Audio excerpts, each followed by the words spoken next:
আসসালামু আলাইকুম। আজ শনিবার 7 মার্চ 2026। স্বাগত প্রবাসী সিটি সৌদি বুলেটিনে, সঙ্গে আছে আমি শরীফুল ইসলাম। শুরুতেই থাকছে শিরোনাম। সৌদি থেকে দেশে ফেরার পথে নিখোঁজ প্রবাসী, চরম উৎকণ্ঠায় পরিবার।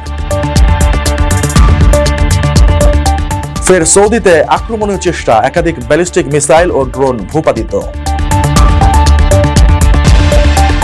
ইরান ইস্যুতে রিয়াদে সৌদি প্রতিরক্ষা মন্ত্রী ও পাকিস্তান সেনাপ্রধানের জরুরি বৈঠক। জ্বালানি বাজার অস্থিরতা, মধ্যপ্রাচ্য সংকটে $100 ছুঁই তেলের দাম। বাংলাদেশি যুবককে মালয়েশিয়া থেকে ধরে নিয়ে গেল FBI।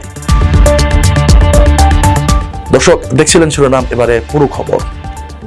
প্রবাসীদের জন্য নির্মাণ হচ্ছে দেশের প্রথম স্মার্ট সিটি, যেখানে থাকছে স্কুল, মসজিদ, হাসপাতাল, সুইমিং পুল, হেলিপ্যাড, পাঠাগার, জিম, সুপারমার্কেট, শিশু পার্ক সহ সকল নাগরিক সুবিধা।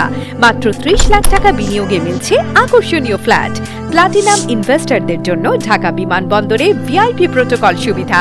বিস্তারিত জানতে যোগাযোগ করুন স্ক্রিনে দেয়া হোয়াটসঅ্যাপ অথবা ইমো নাম্বারে। সৌদি আরব থেকে ছুটিতে দেশে ফেরার পথে নিখোঁজ হয়েছেন প্রবাসী রফিকুল ইসলাম। গত 28 ফেব্রুয়ারি আল কাসিম বিমানবন্দর থেকে এয়ার আরাবিয়া এয়ারলাইন্সের একটি বিমানে দুবাই হয়ে বাংলাদেশের উদ্দেশ্যে রওনা হওয়ার পর থেকে তার আর কোনো খোঁজ পাওয়া যাচ্ছে না। পরিবার সূত্রে জানা গেছে, দুবাইয়ের শারজাহ বিমানবন্দরে অবতরণ করার পর যুদ্ধ পরিস্থিতিতে ফ্লাইট বাতিল হয়ে যায়। এরপর থেকে তার সাথে কোনো ধরনের যোগাযোগ করা সম্ভব হয়নি। দীর্ঘ 8 দিন ধরে প্রয়োজনীয় সন্ধান না পেয়ে চরম উৎকণ্ঠায় দিন কাটছে পরিবারের।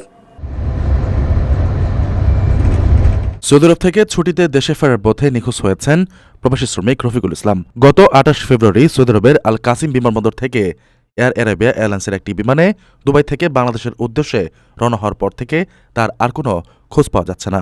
নিখোঁজ রফিকুল ইসলাম জামালপুরের মাদারগঞ্জ উপজেলার সিধুনী ইউনিয়নের মদন গোপাল এলাকার বাসিন্দা। পরিবার সূত্রে জানা গেছে, জীবিকার তাগিদে 5 বছর আগে সৌদি আরবে পাড়ি জমানো রফিকুল সেখানে একটি গ্যারেজে কর্মরত ছিলেন। পরিবারের সঙ্গে ঈদ করার উদ্দেশ্যে গত 28 ফেব্রুয়ারি বিমানযোগে রওনা হন তিনি। ওই দিন দুপুর 2টার দিকে দুবাইয়ের শারজাহ বিমানবন্দরে অবতরণ করার পর মধ্যপ্রাচ্যের যুদ্ধ পরিস্থিতিতে নিরাপত্তাজনিত কারণে বাংলাদেশে আসা ফ্লাইটটি বাতিল হয়ে যায়। ওই দিন ভোররাত পর্যন্ত পরিবারের সঙ্গে যোগাযোগ থাকলেও এরপর থেকে তার ব্যবহৃত সব যোগাযোগ মাধ্যম বন্ধ পাওয়া যাচ্ছে। এদিকে গত 4 মার্চ বাতিল হওয়া ফ্লাইটটি ঢাকা পৌঁছালেও রফিকুল ইসলাম বাড়ি ফেরেনি। দীর্ঘ 8 দিন ধরে প্রিয়জনের সন্ধান না পেয়ে চরম উৎকণ্ঠায় দিন কাটছে তার স্ত্রী ও 2 কন্যা সন্তানের। সরকারের কাছে তাকে ফিরিয়ে আনার আকুল আবেদন জানিয়েছেন পরিবারের সদস্যরা। মাদারগঞ্জ উপজেলা নির্বাহী কর্মকর্তা বিষয়টি গুরুত্বের সঙ্গে নিয়ে ঊর্ধ্বতন কর্তৃপক্ষকে জানানোর আশ্বাস দিয়েছেন। 28 তারিখ থেকে আজকে 7 তারিখ পর্যন্ত আমাদের যোগাযোগ নেই, কথা বলেন। সৌদি আরবের সাইবা তেলখনি ও মার্কিন বিমান ঘাঁটি লক্ষ্য করে বড় ধরনের হামলার চেষ্টা চালিয়েছে ইরান। তবে সৌদি প্রতিরক্ষা ব্যবস্থার তৎপরতায় বড় কোনো ক্ষয়ক্ষতি ছাড়াই 6টি ড্রোন ও একটি ব্যালিস্টিক ক্ষেপণাস্ত্র ভূপাতিত করা হয়েছে। গত 28 ফেব্রুয়ারি থেকে শুরু হওয়া সামরিক অভিযানের পাল্টা জবাব হিসেবেই ইরান এই হামলা চালাচ্ছে বলে ধারণা করা হচ্ছে। সৌদি আরবের একটি তেলের খনি ও মার্কিন বিমান ঘাঁটি লক্ষ্য করে বড় ধরনের হামলা চালিয়েছে ইরান। তবে সৌদি প্রতিরক্ষা ব্যবস্থার তৎপরতায় বড় কোনো ক্ষয়ক্ষতি ছাড়াই হামলাগুলো প্রতিহত করা হয়েছে। সৌদি প্রতিরক্ষা মন্ত্রণালয়ের তথ্য মতে শুক্রবার সাইবা তেলের খনি লক্ষ্য করে 6টি ড্রোন নিক্ষেপ করা হয়। একই সময় সৌদি আরবের প্রিন্স সুলতান এয়ারবেস লক্ষ্য করে একটি ব্যালিস্টিক ক্ষেপণাস্ত্র ছেড়েছিল ইরান। দেশটির আকাশ প্রতিরক্ষা ব্যবস্থা সফলভাবে ড্রোনগুলো ধ্বংস এবং ক্ষেপণাস্ত্রটিকে লক্ষ্যভ্রষ্ট করে। গত 27 ফেব্রুয়ারি তেহরান ওয়াশিংটনের মধ্যকার দীর্ঘ 21 দিনের পরমাণু সংলাপ কোনো চুক্তি ছাড়াই শেষ হয়। এর ঠিক পরের দিন 28 ফেব্রুয়ারি থেকে ইরান জুড়ে ইসরায়েল ও যুক্তরাষ্ট্রের অপারেশন এপিক ফিউরি সামরিক অভিযান শুরু হয়। এই অভিযানের পাল্টা জবাব হিসেবেই মধ্যপ্রাচ্যে মার্কিন সামরিক ঘাঁটি এবং ইসরায়েলের বিভিন্ন স্থাপনা লক্ষ্য করে ইরান দফায় দফায় ড্রোন ও ক্ষেপণাস্ত্র হামলা চালাচ্ছে বলে ধারণা করা হচ্ছে। এই উত্তপ্ত পরিস্থিতিতে মধ্যপ্রাচ্যের নিরাপত্তা পরিস্থিতি এখন চরম ঝুঁকির মুখে রয়েছে। আপনার স্বপ্নগুলো আকাশ ছুবে প্রবাসীর হেলিকপ্টারের মাধ্যমে। বিয়ে, জন্মদিন অথবা যে কোনো বিশেষ প্রয়োজনে হেলিকপ্টার ভাড়া করতে যোগাযোগ করুন স্ক্রিনে দেয়া নাম্বারে। প্রবাসীর হেলিকপ্টার, নিরাপদ ও সাশ্রয়ী বাহনের বিশ্বস্ত নাম। মধ্যপ্রাচ্যের বর্তমান সামরিক উত্তেজনা নিয়ে বৈঠকে বসেছেন সৌদি আরবের প্রতিরক্ষা মন্ত্রী খালেদ বিন সালমান ও পাকিস্তানের সেনাপ্রধান জেনারেল আসিম মুনির। দুই দেশের কৌশলগত প্রতিরক্ষা চুক্তির আওতায় এই আলোচনা অনুষ্ঠিত হয়। বৈঠকে রিয়াদের বিরুদ্ধে তেহরানের আগ্রাসন নিয়ে গভীর উদ্বেগ প্রকাশ করা হয়েছে।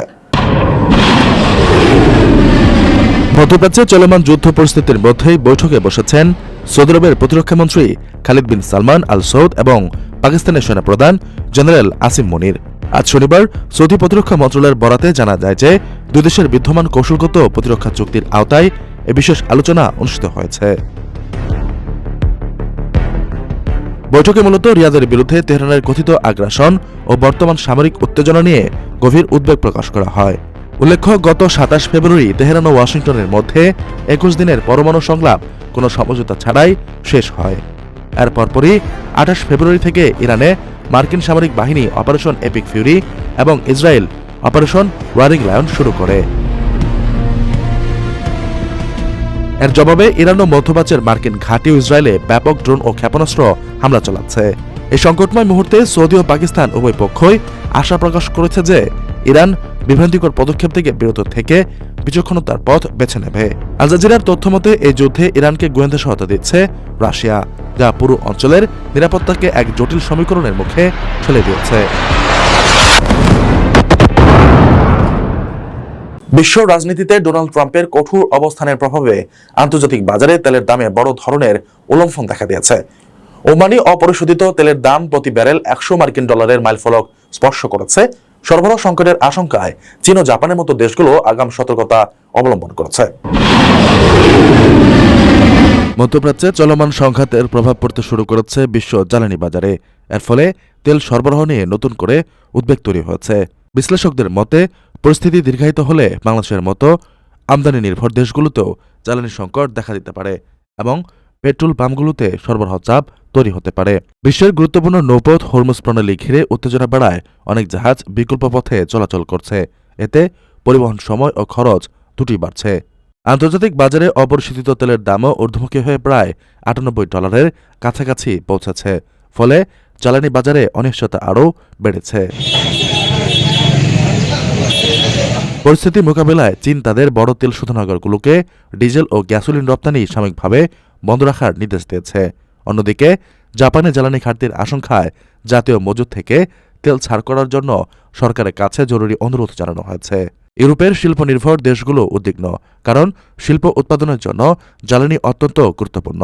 তাই পরিস্থিতি দ্রুত স্বাভাবিক না হলে বিশ্ব অর্থনীতি নতুন চাপের মুখে পড়তে পারে। বিশেষজ্ঞরা বলছেন, মধ্যপ্রাচ্যের উত্তেজনা কমানো এখন জ্বালানি বাজার স্থিতিশীল রাখার প্রধান শর্ত। আন্তর্জাতিক শিশু যৌন শোষণ চক্র পরিচালনার অভিযোগে মালয়েশিয়ায় গ্রেফতার হওয়া বাংলাদেশি যুবক জুবাইদুল আমিনকে মার্কিন গোয়েন্দা সংস্থা এফবিআইয়ের কাছে হস্তান্তর করা হয়েছে। শুক্রবার তাকে কঠোর নিরাপত্তায় সরাসরি যুক্তরাষ্ট্রের আলাস্কায় নিয়ে যাওয়া হয়। এফবিআই জানিয়েছে ২০২২ সাল থেকে তিনি ওয়ান্টেড তালিকায় ছিলেন। আন্তর্জাতিক শিশু যৌন শোষণ চক্র পরিচালনার অভিযোগে মালয়েশিয়ায় গ্রেপ্তার হওয়া এক বাংলাদেশিকে মার্কিন গোয়েন্দা সংস্থা এফবিআইয়ের কাছে হস্তান্তর করা হয়েছে। ২৮ বছর বয়সী ওই যুবকের নাম জুবাইদুল আমিন। শুক্রবার তাকে মালয়েশিয়া থেকে সরাসরি যুক্তরাষ্ট্রের আলাস্কায় নিয়ে যাওয়া হয়।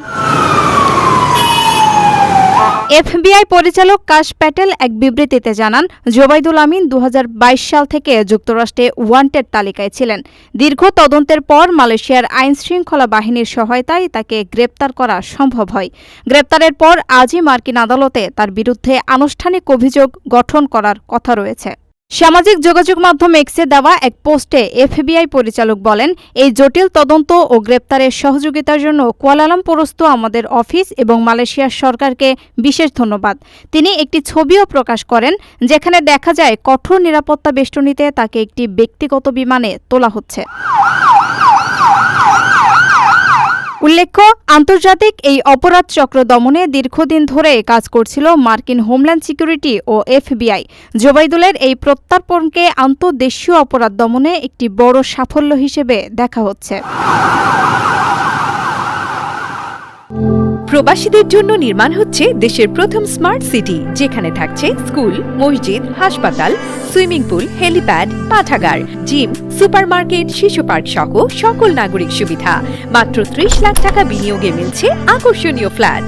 প্লাটিনাম ইনভেস্টরদের জন্য ঢাকা বিমানবন্দরে ভিআইপি প্রোটোকল সুবিধা। বিস্তারিত জানতে যোগাযোগ করুন স্ক্রিনে দেয়া হোয়াটসঅ্যাপ অথবা ইমো নাম্বারে। দর্শক, দেখছিলেন প্রবাসী সিটি সৌদি বুলেটিন। শেষ করার আগে শিরোনামগুলো জানিয়ে দিচ্ছি আরো একবার। সৌদি থেকে দেশে ফেরার পথে নিখোঁজ প্রবাসী, চরম উৎকণ্ঠায় পরিবার। ফের সৌদিতে আক্রমণের চেষ্টা, একাধিক ব্যালিস্টিক মিসাইল ও ড্রোন ভূপাতিত। ইরান ইস্যুতে রিয়াদে সৌদি প্রতিরক্ষা মন্ত্রী ও পাকিস্তান সেনাপ্রধানের জরুরি বৈঠক। জ্বালানি বাজার অস্থিরতা, মধ্যপ্রাচ্য সংকটে $100 ছুঁই তেলের দাম। বাংলাদেশি যুবককে মালয়েশিয়া থেকে ধরে নিয়ে গেল FBI। এ ছিল সৌদি বুলেটিনের আজকের আয়োজনে। প্রবাসের সর্বশেষ সংবাদ পেতে ভিজিট করুন প্রবাস.net, সাবস্ক্রাইব করুন আমাদের ইউটিউব চ্যানেল এবং চোখ রাখুন ফেসবুক পেজে। পরবর্তী বুলেটিন দেখার আমন্ত্রণ জানিয়ে আজকের মতো বিদায় নিচ্ছি আমি শরীফুল ইসলাম। সেই পর্যন্ত সবাই ভালো থাকবেন এবং নিরাপদে থাকবেন। আল্লাহ হাফেজ।